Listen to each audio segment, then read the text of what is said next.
God have mercy upon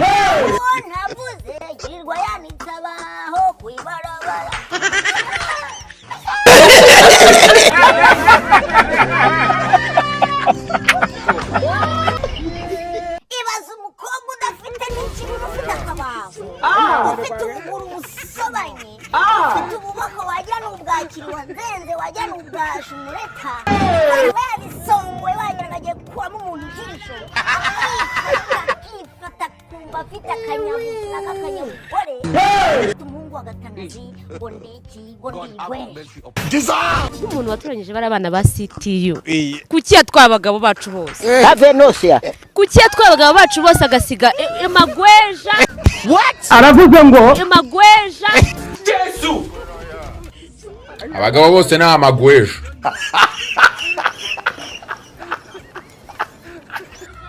ngo nutari igweja noneho ngo ni ikimonyo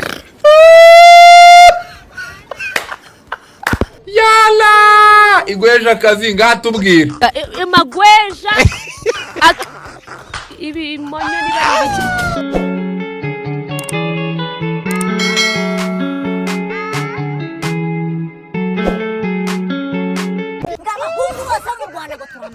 bari akanyanga mu mutaranda kakuroga hanyuma uricuza impamvu watutse umuhungu w'agatanazi twagiye mu byahishuwe byeretswe ingegera ku murongo wa mbere kugeza ku tarasi rya gatatu baravuga ngo nuko umukobwa aritumbagiza arishungaraza yishira imbere ashirinda imbere usibye ko nta n'ikibunagira ntacyo yari gushira imbere kuko ntacyo afite wagira ngo yicariye gome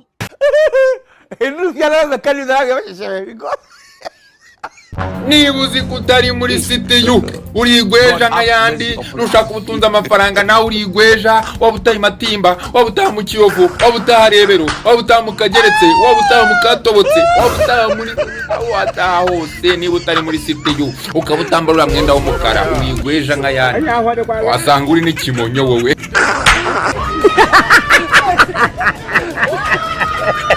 abaritumbaga ashirira imbere nakosinda nuko umukobwa aritumbagiza ajya mu itangazamakuru nta kindi cyari kimujyanye usibye gutuka abantu no kubandagaza abaritumbagije aravuga ngo ngabahungu bose b'abanyarwanda ngo turi Amagweja kabaye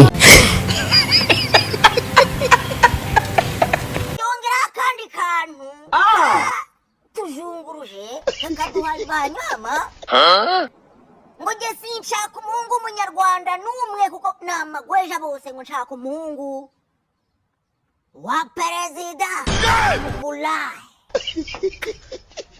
wa mukulahi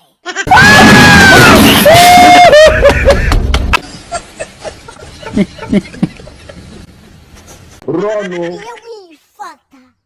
ukumva ibineza neza byakuzuye byo gutukana ukavuga ati umuhungu wa gatanazi kamuhe nyina ngo ngo ni igweja nsa n'igweja reba neza basi vuga ngo agakende basi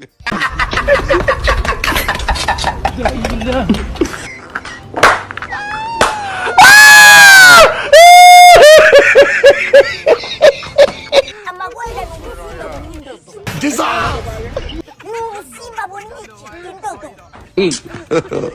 God have mercy upon us. God have mercy.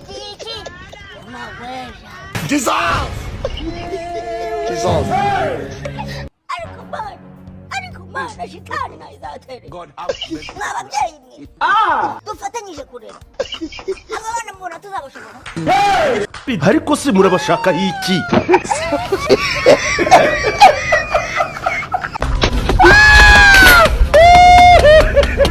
abana tuzabashobora koko usibye gufata umubando ukazajya ubahabanyira uriya yambaye kure yamuka wambaye kure banara gukubise supana ako gatafari utagira nako kagasubira uko kagera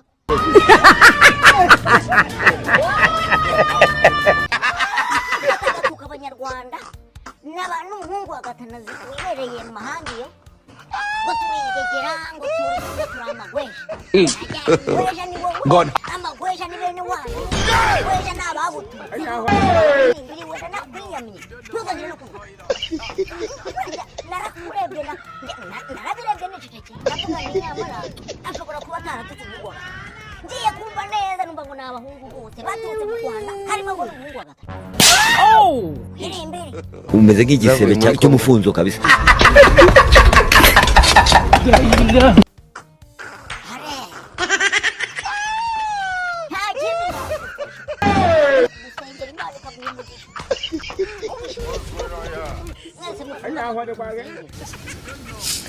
Yana uziko bikase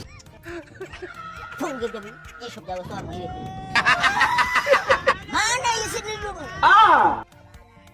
mana y'Aburahamu nayagegera yawe ngo ni Simoni urupongosho hano nkuzaniye ikirego abandi batashobora ikirego cyananiye abandi bose bo kwisuretse wowe wagishobora cy'umukobwa w'igirira akadutu gatozi nawe urimo gukura kagaswigirenge aso wabivuze we nabanza yire akabuno ntako uboko n'uduhirindiri ubukuru n'ububaho ayiga data ase mama wadututse nguhereye njambareka nanjye n'ubundi ntabwo njya nivanga mu bintu ari kingegera yagerageje gutuka umuhungu agatanazi ngo ni gweja aho kagwa mu nduba we samu ibyatsi birimo injejeje wangegera we uratwita amagweja uratuka kabaye kubona abarizwa muri city bivuze ko njye ntari umugabo. Reka nkubwire njye nigeze nkumentioninga. Wavuze ngo iki? Ibintu navuze nyine hari umuntu hari ubwo nakumentioninga. Nese ko wavuze ngo ningo kuba ntahagaze kuzuba bara kundi umugabo. Ayi nkwereke umuntu ankuremo imbere.